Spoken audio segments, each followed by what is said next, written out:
Hi guys, welcome to Richard Cabile YouTube channel, and to this video, I will teach you how to set allow message when do not disturb is on in Realme 5 mobile phone. And okay guys, but before we start, kindly subscribe to my YouTube channel by pressing the subscribe button and the bell to notify you if I have new videos. Okay guys, let's start.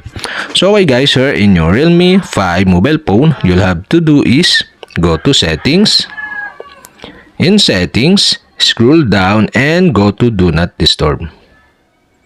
And the do not disturb is enable or turn on.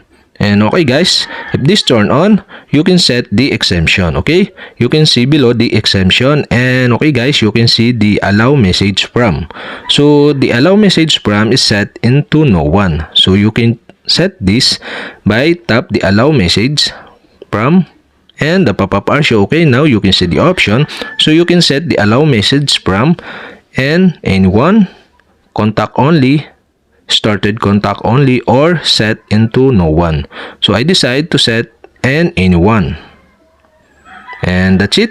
Okay, we have successfully set the allow message when do not disturb is on in Realme 5 mobile phone. And okay guys, if you have a question, kindly comment below, and don't forget to hit the subscribe button and the bell to notify you if I have new videos. Okay guys, thank you for watching.